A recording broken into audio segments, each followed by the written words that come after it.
Okay, so today, listen, I'll hand back your test as soon as everybody's done taking the test, so you'll see your test on Wednesday, okay? If you scored in the 60s, you did good, okay?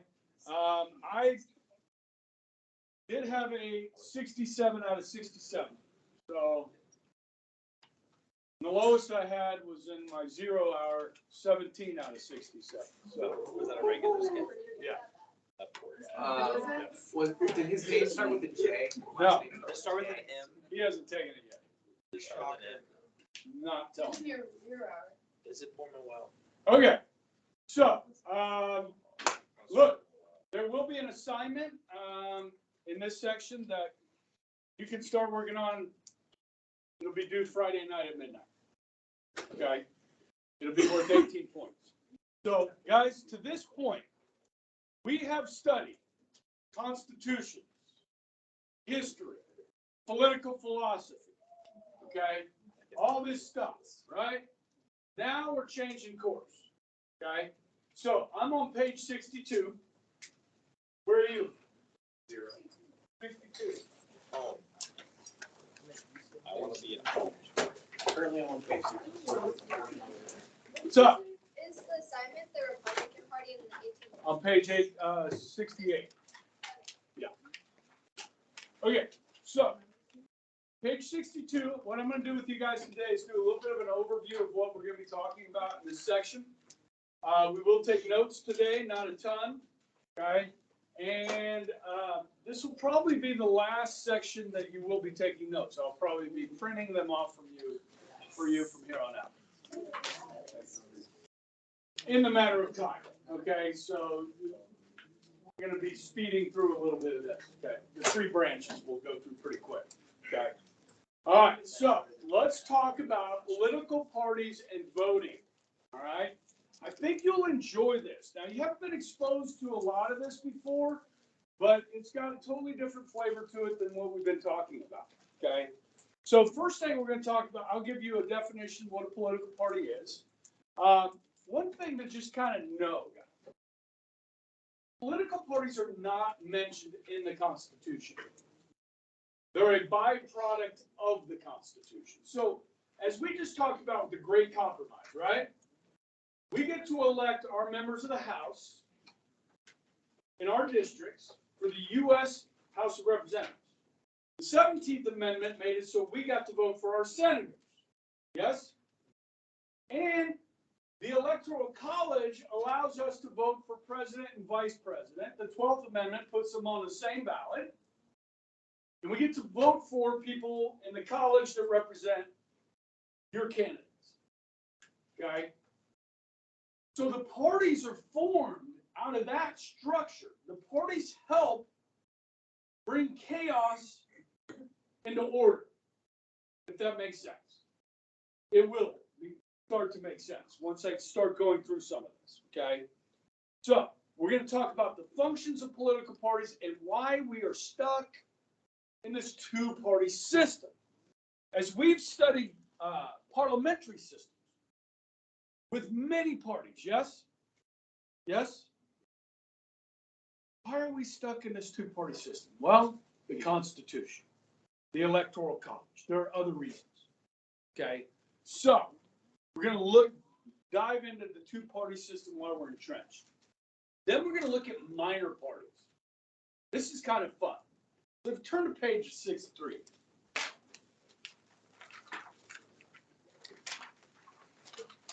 At the top, focus on the top for right now, okay? Those 5 parties there at the top of 63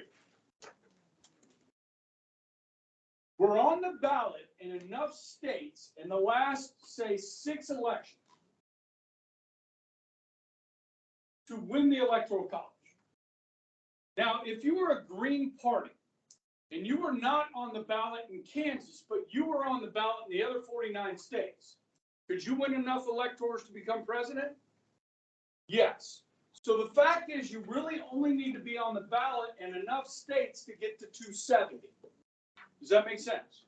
Okay, because there is a process to get your party on the ballot. Guys, you got to have 50,000 signatures to get on the ballot in most states. Okay, and that could be a challenge. You need people, you need helpers. You know, doing that by yourself is not going to be easy. Okay, now, you've heard of the Green Party? You may have heard of the Libertarian Party. What about the Reform Party? In 1992, a billionaire from Texas, an oil man named Ross Perot. Heard of him? Anybody else heard of him? Got almost 20% of the popular vote in the 92 presidential election as a Reform Party candidate. 20% of the popular vote. How many electoral college votes did he win?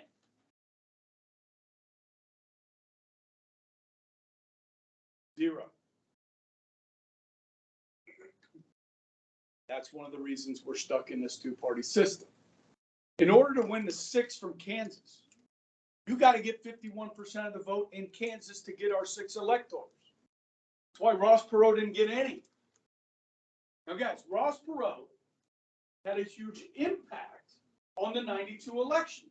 Bill Clinton was elected president with 43% of the popular vote.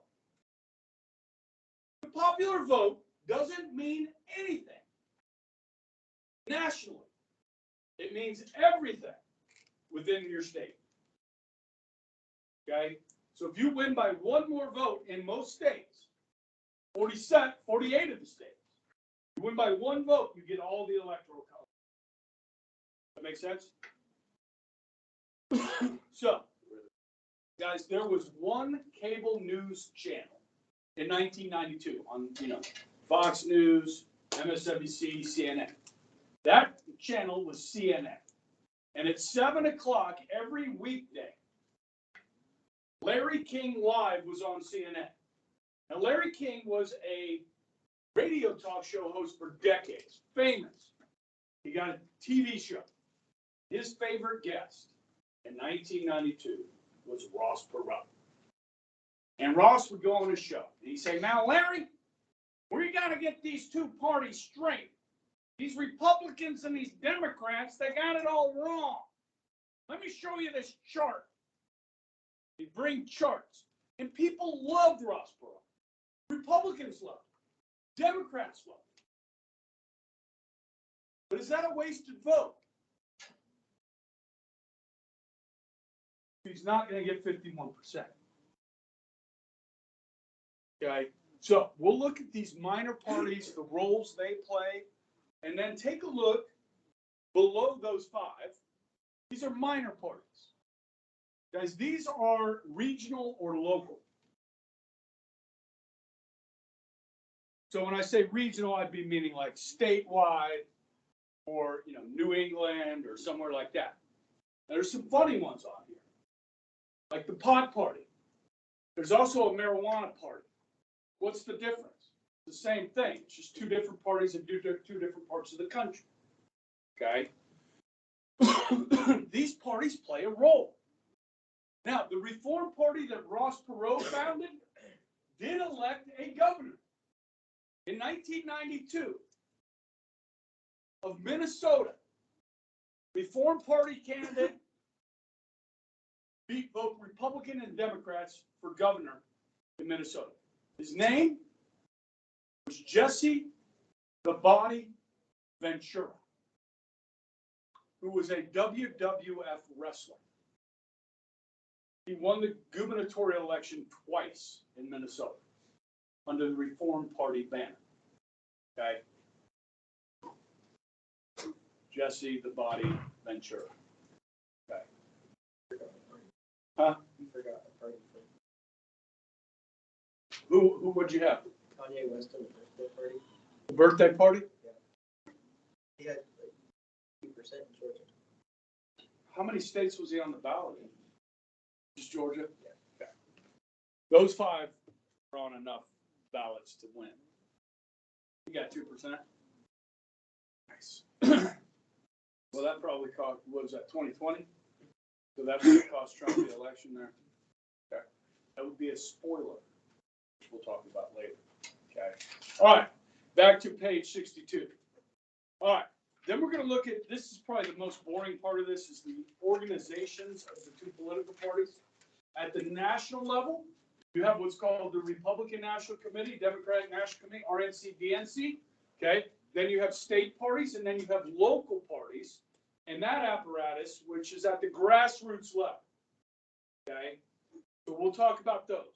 Then the history of the political parties, which, turn to page 68, there are 18 questions, okay, that you can get the answers from 64 to 68. Okay? Friday night at midnight. Sound good? This Friday. It's optional. Okay. But fairly interesting, I think. Some of it you had before. Now, guys, here's one of the things. You know, you all had history last semester. Okay? How far did I make? I squeezed in some civil rights at the end, right?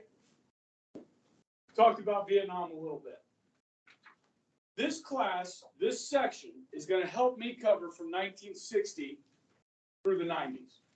Okay? I have two videos I'm going to show you, probably next week, over the Republican Party, the Democratic Party from 60 to 92. So we'll get to fill in some of the gaps that we didn't get to in history class. That makes sense. Presidential politics. Okay? So we'll talk about Kennedy and Johnson and Carter and Reagan and the Bushes. Okay? That sort of thing. Good? No, Nixon. Nixon. Okay. Then we'll look at voter qualifications. Guys, the states run the federal elections. So you have 50 elections taking place that first Tuesday after the first Monday in November on even numbered years. 50 separate elections. Okay? So, what amendment tells you that once you turn 18 in any of the 50 states, you're eligible to vote? Which? 26, right? What amendment says that if you're a woman, you get to vote? So there's certain restrictions the states cannot implement. Kansas has voter ID. Some states don't. Now, some states, most states, you cannot vote or you lose your franchise to vote if you're convicted of a felony. Some states have repealed those laws, and you can probably figure out which states those are and which party wanted those laws repealed. Guys, I'm going to talk politics, so therefore I'm going to be political. Okay? Now, why do people vote? Why do people not vote? Which people are more likely to vote? Which people are more likely to vote for which party? These are things we're going to talk about. Okay? So voting behavior. Some people aren't allowed to vote. Some choose not to vote. Then, did any of you guys take the stats class here? Okay, we're going to talk about polling. So you hear this thing, who's leading in the polls? So we're going to learn how to do a poll. And we're going to find out what makes it a good poll or a not a good poll. Okay? So we'll get some stats. All right? And then finally, guys, in 1952, many Americans had a television in their home. Black and white. And we saw the first presidential advertising in a presidential election on television. I have a great website I'm going to take you to, and we're going to explore some of the most effective ads in presidential political history. Okay, some of the very important ones that were very effective. Okay, and we'll do that over like a day and a half, and it'll be fun. Okay, and then last, we'll look at propaganda. So if you go to page 72, That may look familiar to you.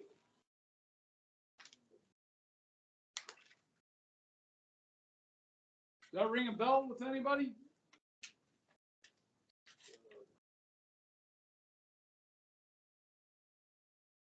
Sophomore year? English? Oh, yes. Remember these? Yes. You may want to refamiliarize yourself with these different types of propaganda before the test, i.e. in a matching scenario. Logical fallacies. Was that a hit? Okay? All right. That brings us to the start of section 3. You got a good overview there of where we're headed. Okay? So, we're going to take some notes, just a few today. Okay? So, if you don't have your notebook out yet, Jackson, everything all right? And your phone. Wait, so we have to find one in the No. So it's not like college. 3 excused or unexcused or less. And an A or a B. You make a C, you got to take the final.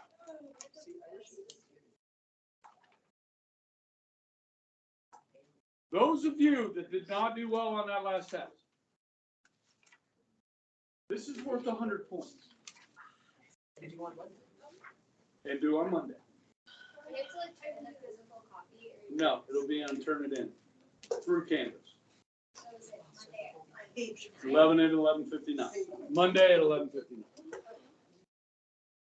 Okay?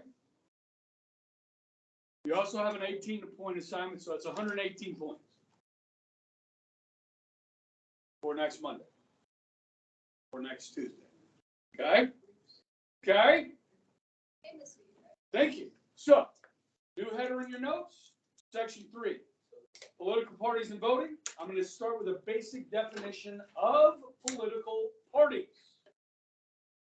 Political parties. Are you ready? Yes, Mr. Avery. A group of persons who seek to control government. A group of persons who seek to control government.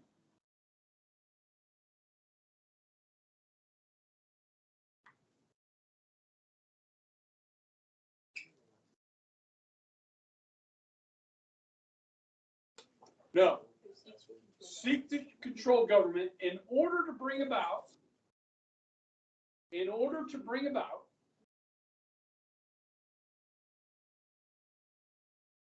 the adoption of certain public policies and programs.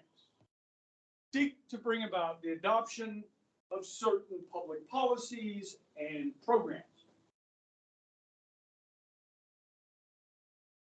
Anything the government does is a public policy. And you guys remember the New Deal. There were a few programs there. And programs. Or Social Security or Medicare. These are programs, yes?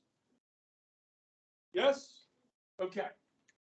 So, there are 5 functions of a political party. How many? 5. Some of these are important, some of them are less important. The first function of a political party is the nominating function. Nominating function.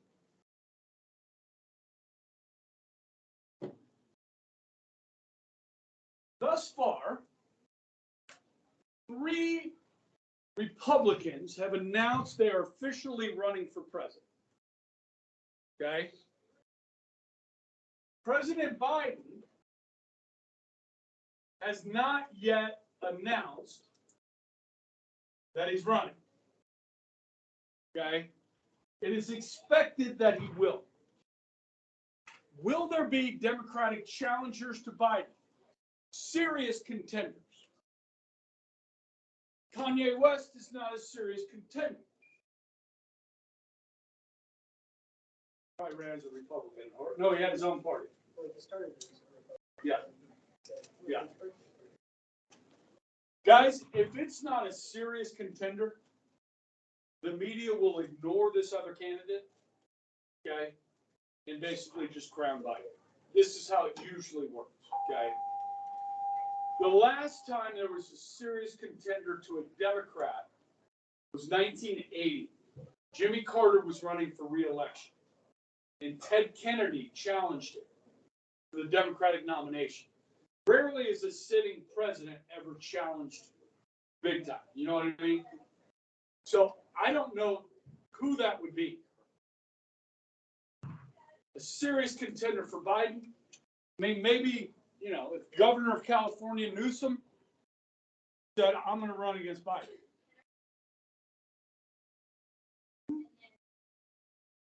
Sure. Just got to change your party.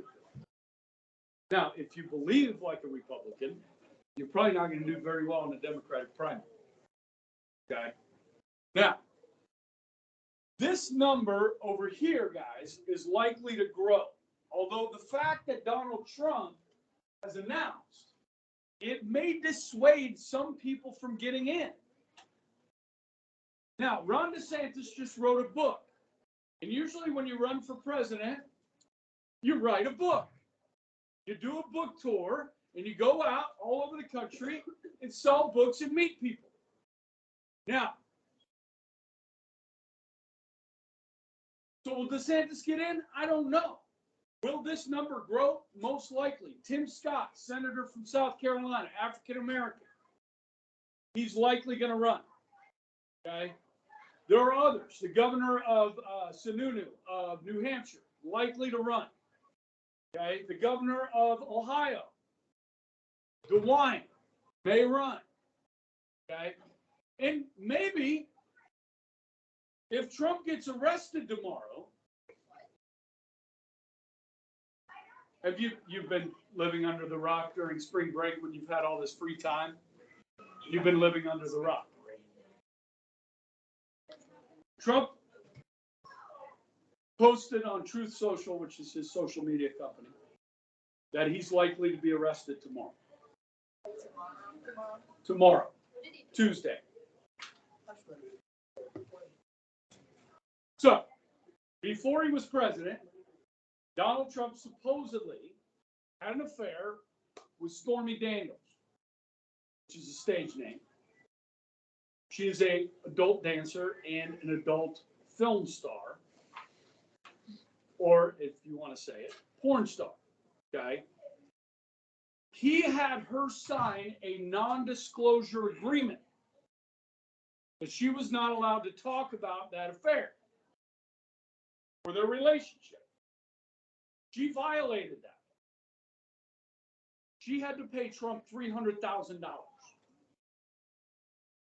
Now, it is thought, we don't know how if this is true or not, but it's thought that Trump paid her $130,000 to stay quiet. Now, is that illegal? Yes.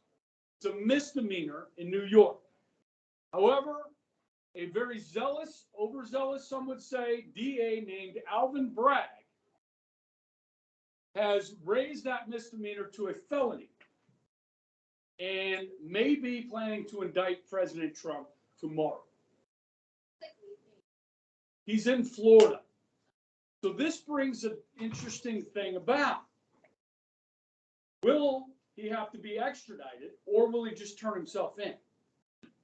If he doesn't turn himself in, that would be on Governor DeSantis, a likely opponent of Trump in this election, to extradite him to New York. That's interesting. Now, Vivek and Speaker of the House McCarthy have both come out and said what this DA in New York is doing is overzealous and it's a political witch hunt. Okay? You can judge that for yourself. Okay? Why are they doing this? Because it's Trump. And they don't like him. Yes? I think most people can see that. This would be, now think about this. This is going after your political opponents. Like, seriously. Okay? This has never happened before. Richard Nixon broke the law.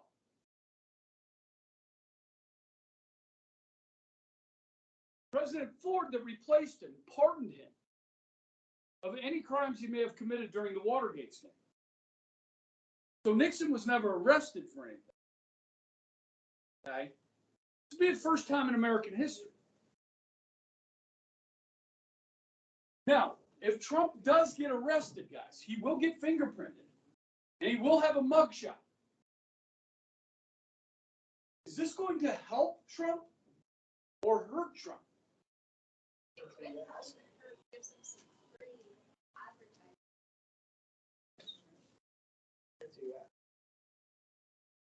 Most people think it's going to help him.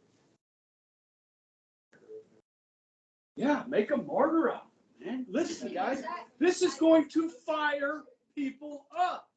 The Democrats are jailing their political opponents. This is the stuff that happens in Mexico. This is the stuff that happens in El Salvador and Cuba and Russia. Jailing your political opponents.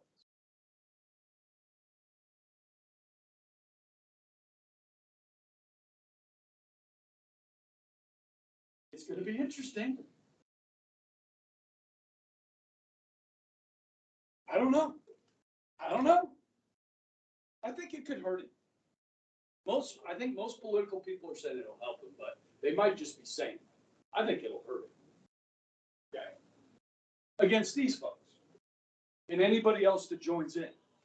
Okay. So this number's likely to grow. Historically, you can see 10 to 14 people here. Okay. Trump may hold that down because he's running. Former president, right? So how do we get from 10 to 14 candidates to 1? This is the nominating process. How do we do that? How do we get to 1? We vote what kind of elections? Primaries and caucuses.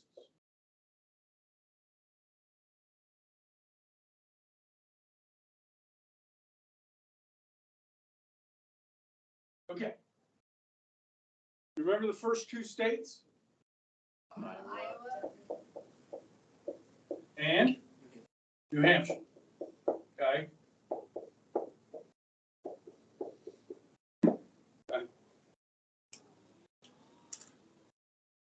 Yeah. Now, hey, for the sake of things, just understand, remember, Kansas doesn't go till June. Okay. On a Saturday. Okay. Remember, when you register to vote, if you do not register as a Republican or a Democrat, you will not have a say in which one of these candidates gets the nomination. Follow me? Now, used to be, guys, the parties would choose these candidates, would nominate these candidates. Okay? Primary elections and caucuses are relatively new. Okay, dating back to the 60s, 1960s, okay? So now the voters choose which one. In 2016, do you think the leadership of the Republican Party elites wanted Donald Trump to be the nominee? Hell no. They can't control him. They want somebody they can control. You can't control Donald Trump. And that's one of the things that endeared him to a lot of people. They're like, yeah, these parties can't control him. He's his own guy. I like that. Okay? So now the people get to choose. Okay? Now, these two are so important because they're first. you get what's called a bounce out of these moving forward. Now in 2020, guys, Joe Biden finished third in these two. You know who won them?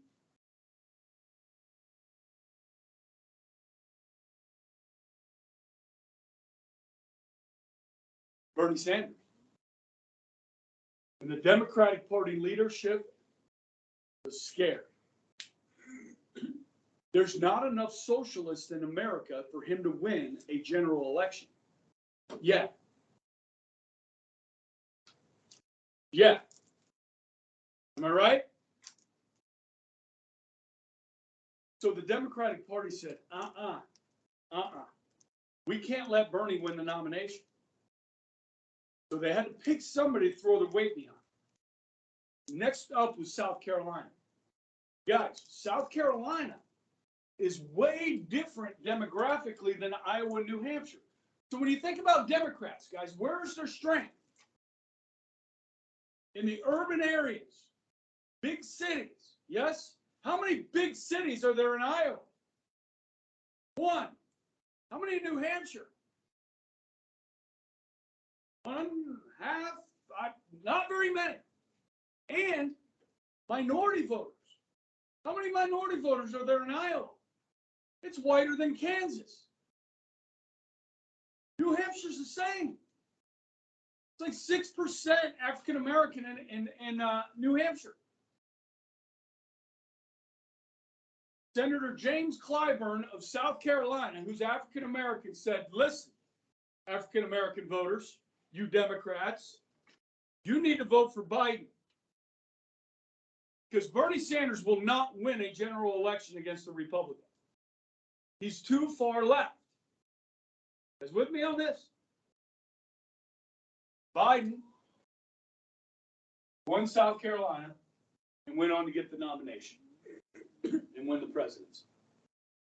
So in 2024, guys, this is going to start in February 2024. The Democrats have moved South Carolina to the first primary state for Democrats. This is all about one thing. Joe Biden. Okay? You guys follow me on this? This is politics. Okay? So Biden wins South Carolina to start. It's going to help him.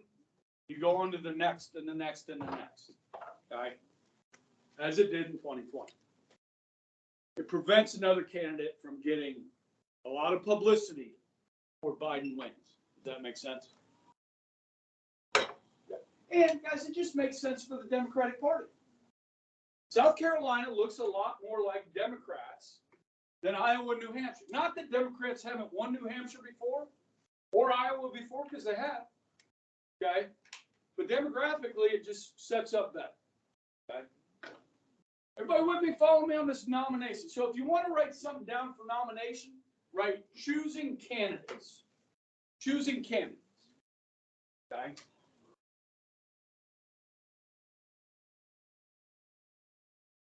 All right, moving on. The second function of a political party is the informative function. Informative, which is kind of self-explanatory. To educate voters on candidates and issues. Now it's 2023. Do you or I need the political parties to educate us on the voters and the issues?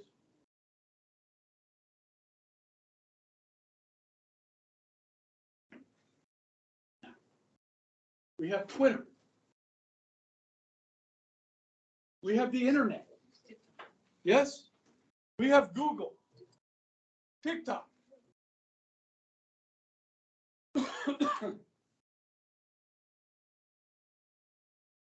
So this function of political parties is really one that has shrunk in importance, is this informative function, okay? So let's skip over it and move on to the third. Okay? And that is the appointment function.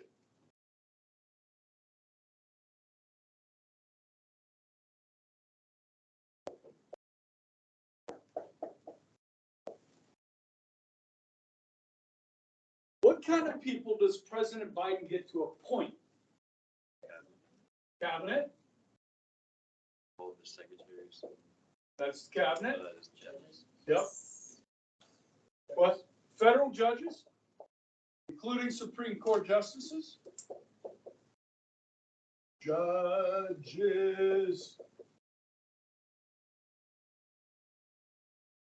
My brain just froze. Yes. That's right. Can you think of anybody else the president gets to appoint? Yeah, they gotta be elected. You can appoint those Supreme Court judges if the one's gone. Federal.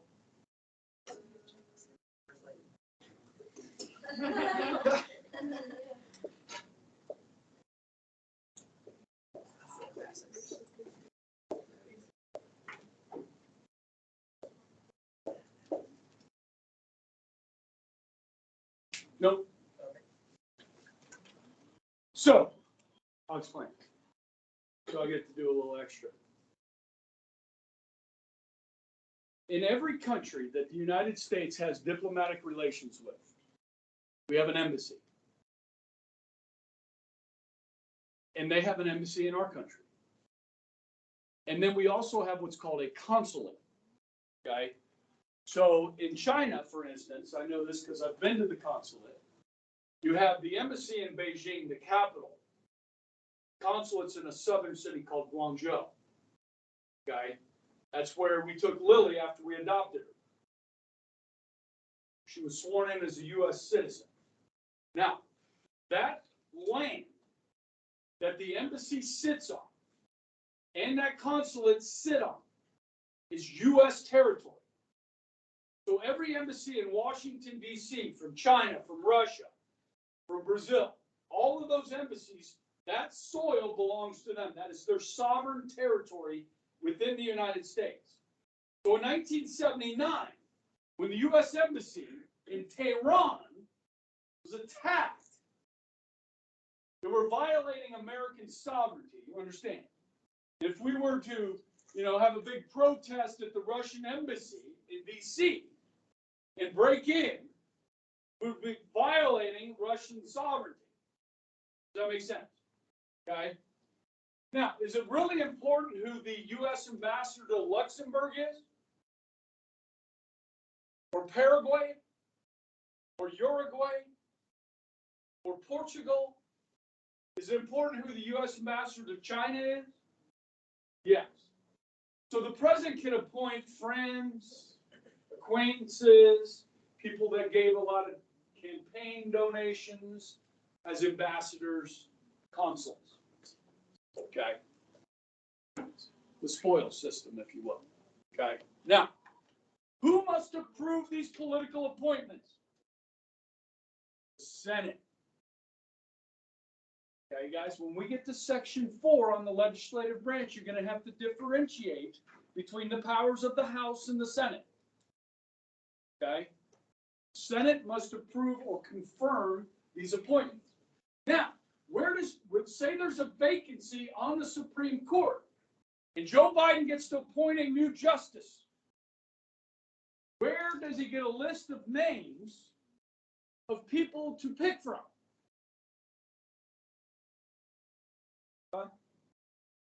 No. No. What are we writing down? What are we writing down? What's the header? It's a function of the political party to give names, to supply people for these appointments. Does that make sense? So, when there was a vacancy, when they forced Justice Breyer to retire, there was a vacancy. President Biden chose Ketanji Brown Jackson. Okay, where did he get her name? The Democratic Party had a list of people, of federal judges that would make a good Supreme Court justice. Same thing with his cabinet, ambassadors, and everything else. Okay, so the party supplied the people to fill these roles. Does that make sense? If they didn't have an R or a D next to them, what the R and the D next to their name means is that's how they think, what their worldview is. If they didn't have a party attached to their name, you wouldn't know how they thought about anything. Put a D next to it, I know how you think. Put an R next to it, I know how you think. Put a G next to it, I know how you think. Put an L next to it, I know how you think. You got the G and the L, right? Green Party, Libertarian. You guys with me, right? You guys have been through enough in here to know how D's and R's and L's and G's think, yes? Because you've been in this class. Okay. Right? Okay. The fourth function of a political party is the watchdog function. The watchdog function.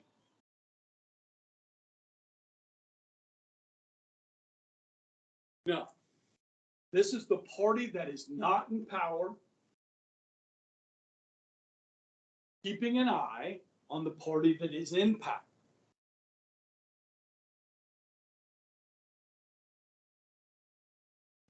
Keeping them honest, criticizing, keeping them honest, okay?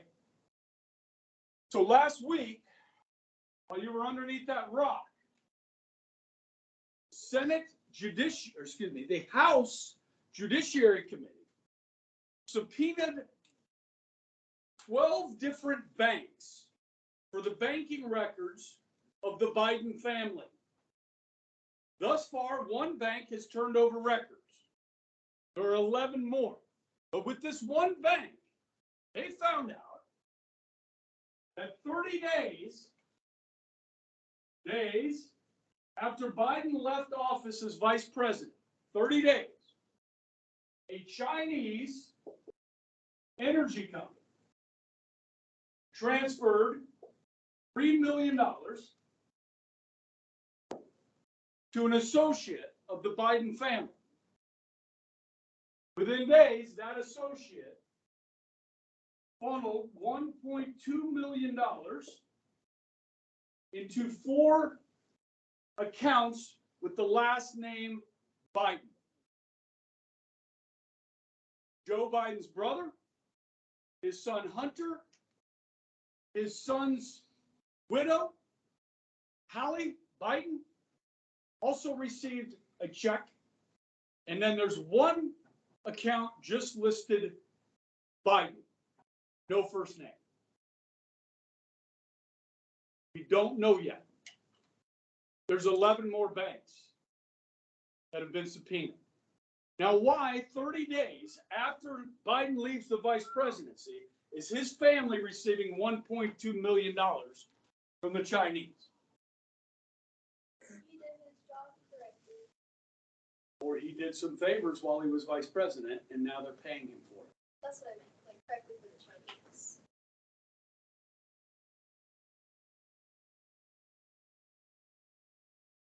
Now, guys, this is the watchdog function.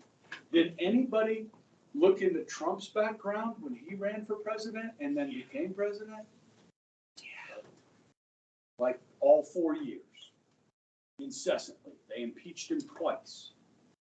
They said that he colluded with the Russians to win the 2016 election.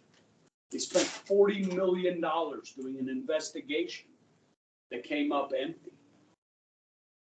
This is the watchdog function. And ladies and gentlemen, they're just getting started in the House. Okay? So, more to come. Biden was asked a question about this day before yesterday. He walked away from the cameras. Said it was a lie. Well, the bank records show $1.2 million being transferred into 4 Biden family accounts. Is that a lie? Are the banking records lie? He's going to have to answer this question at some point. Okay. I don't know what's going to happen. Trump might get arrested. Biden might get impeached and arrested. I don't know. Yeah. No, you have to be convicted. Impeach just means formally charge somebody with a crime, a political crime. So then they're like, each, and they're like, haha, no. 2/3 in the Senate to convict. That would remove a precedent. It's never happened. So like, if they arrested Joe Biden, could they like? They would, the House would impeach. The Senate would not convict most likely, unless there was some really damning evidence. So like, we could have a president that's like in jail because they're arrested. Conceivably. Now, impeachment is a political trial. It's not a criminal trial. You would have to get the Department of Justice to charge Biden with a crime. Okay? Federal crime. I got time? Why didn't you change while you went there last time?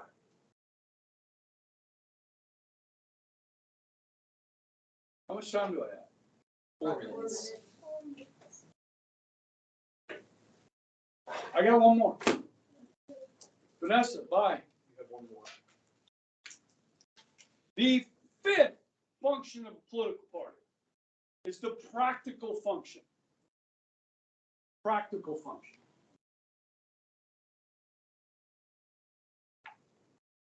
Guys, this is just kind of a thing that says, look, not going to allow extreme views to get into a party.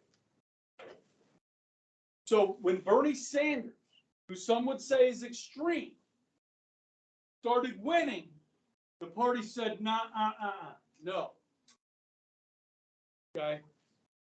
Now, I think people on both sides would say the other party's extreme, right?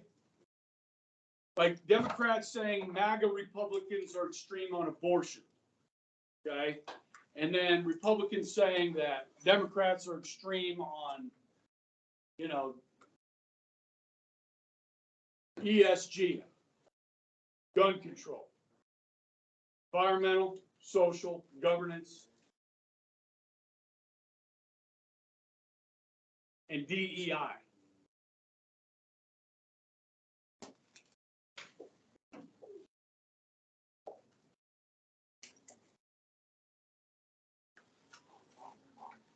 Okay, you know what that is? Extradition, detations. Diversity, equity, and inclusion.